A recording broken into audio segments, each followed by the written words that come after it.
সরকার পরিবর্তনের সাথে সাথে জোর কদমে শুরু হয়েছে উন্নয়ন ব্যবস্থা, তা একেবারে চোখে পড়ার মতোই। দীর্ঘ প্রতীক্ষার পর অবশেষে আজ শুরু হচ্ছে চিংড়িঘাটা মেট্রো প্রকল্পের কাজ।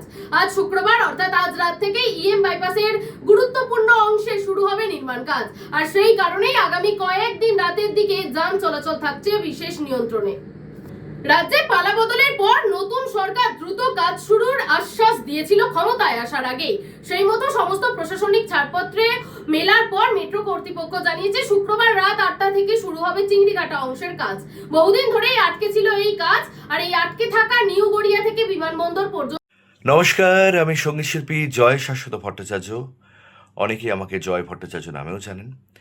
আগামী 24শে মে 2026 রবিবার মিউজিক প্ল্যানেট একাডেমি আয়োজন করতে চলেছে একটি মিউজিক্যাল ওয়ার্কশপ, যেটি বাঁকুড়াতে হচ্ছে সকাল 11টা থেকে, যেখানে আমি অ্যাজ এ গ্রুমার থাকছি এবং সঙ্গে থাকছেন আরও বিশিষ্ট শিক্ষকরা, ব্যক্তিত্বরা।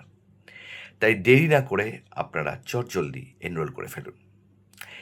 একটি দারুণ অভিজ্ঞতা অর্জন করার জন্যে আপনারা এই মিউজিক একাডেমিতে অনেক ধরনের টেকনিক্যাল মিউজিক্যাল নলেজ, তার সাথে গানের শিক্ষার বিভিন্ন ছোট ছোট ছোট দিকগুলো, যেগুলোর জন্যে আপনার পরবর্তীকালে প্রফেশনাল শিল্পী হয়ে উঠতে পারেন, এসব জিনিস দেখানো হবে, শেখানো হবে। তাই আবারও একবার বলছি, দেবর্ষী লজে আয়োজন করেছে মিউজিক প্ল্যানেট একাডেমি এই মিউজিক্যাল ওয়ার্কশপটি, যেটি সকাল 11টা থেকে শুরু হচ্ছে। আমি থাকছি, দেখা হচ্ছে 24শে মে 2026। মেট্রো করিডোরের সবচেয়ে জটিল অংশ এটি। জানা যাচ্ছে ইএম বাইপাসের চিংড়িঘাটা মোড়ে প্রায় 316 বর্গমিটার জায়গা নিয়ে দীর্ঘদিন ধরেই সমস্যার কারণে কাজ থমকে ছিল। কারণ এই অংশে নির্মাণের জন্য বাইপাসে যান নিয়ন্ত্রণের প্রয়োজন তো ছিল অতি অবশ্যই। অবশেষে এই অনুমতি মেলায় শুরু হচ্ছে প্রকল্পের কাজ, যার জন্য স্বস্তির নিঃশ্বাস কার্যত বলতে পারেন স্বস্তির নিঃশ্বাস নিচ্ছে রাজ্যবাসী। মেট্রো সূত্রে খবর 2 দফায় হবে এই নির্মাণ কাজ। প্রথম দফা চলবে 15 মে থেকে শুরু করে 18 মে পর্যন্ত এবং দ্বিতীয় দফার কাজ হবে 22 মে থেকে শুরু করে 25 মে পর্যন্ত। এই সময়ে শুক্র, শনি ও রবিবার রাত 10টা থেকে শুরু করে ভোর 5টা পর্যন্ত ইএম বাইপাসের উত্তর ও দক্ষিণমুখী রাস্তায় যান চলাচল নিয়ন্ত্রণ করা হবে।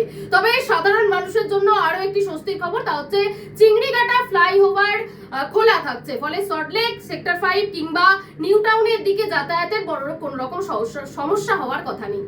সবকিছু পরিকল্পনা মতো এগোলে আগামী দুর্গাপুজো অথবা বড়দিনের আগেই এই রুটে মেট্রো পরিষেবা চালু হতে পারে, এমনটাই বলছেন নবনির্বাচিত মন্ত্রীরা। তখন নিউ গড়িয়া থেকে শুরু করে চিংড়িঘাটা হয়ে সরাসরি সেক্টর 5 এবং বিমানবন্দর পর্যন্ত পৌঁছে যাওয়া যাবে মেট্রোয়।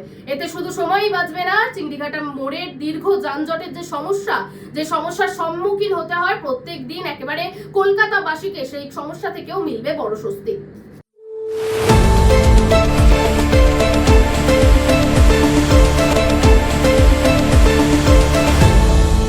আপনারা দেখছেন এই বেলা বাংলা, শিরোনামে সবার আগে।